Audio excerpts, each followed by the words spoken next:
from Missouri, Ms. Wagner, Chairman of our Oversight and Investigation Subcommittee. Thank you, Mr. Chairman. And Chair Yellen, our committee has been concerned for some time about confidential FOMC information being shared with favored constituents. In March, Vice Chair Fisher delivered the keynote for a Brookings Institution dinner and reportedly delivered remarks and took questions on interest rate policy. I say reportedly because the dinner was closed to the public and the press, but open to Wall Street and other financial interests. In addition, Fisher's prepared comments have not been made available, and the fact the speech took place, frankly, at all was not widely known.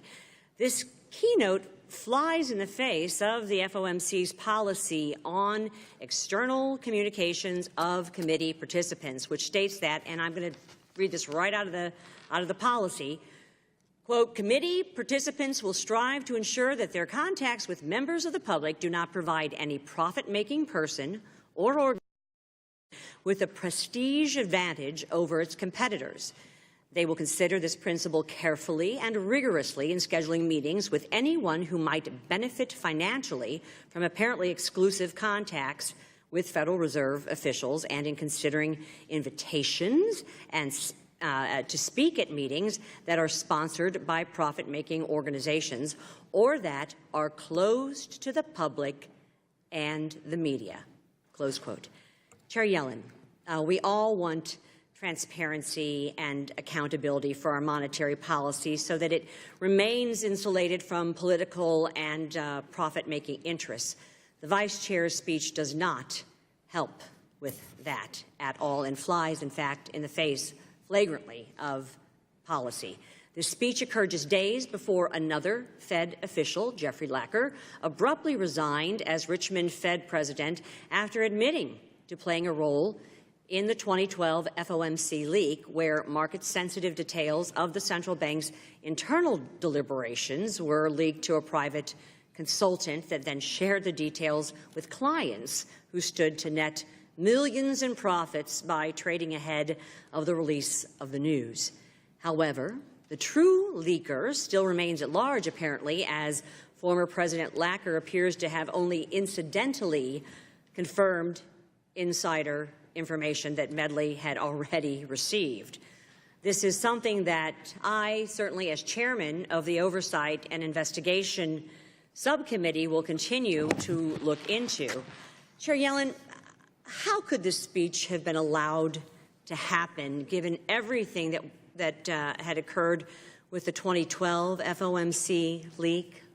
Okay, so let me start by saying that the very beginning of our policy on FOMC communications states that two-way communications between members of the committee and members of the public are very important, both to communicate with the public and also to gain information, and that these will occur in a variety of ways, including in some closed-door meetings.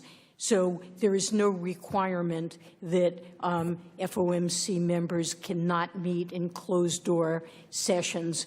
The Brookings Institution is not a for-profit institution.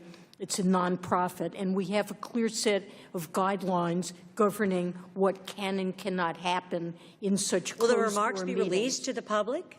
So the clear rules are that no FOMC confidential information can be divulged ever, including in a closed-door setting, and that FOMC officials may not discuss even their own views on policy except to the extent that they've already been presented in a public forum. So Wall Street— The Vice Chair's remarks did not pertain to monetary policy. They pertain to financial the difficulty, stability. and reclaiming my time, Chair Yellen, the difficulty with this is that we don't know that. And in the interest of transparency and accountability, perhaps it would be good to show the light of day on whatever his remarks were to Wall Street bankers that were invited to a speech at the Brookings Institute. And I have to say, Madam Chair, that you know, it's very clear that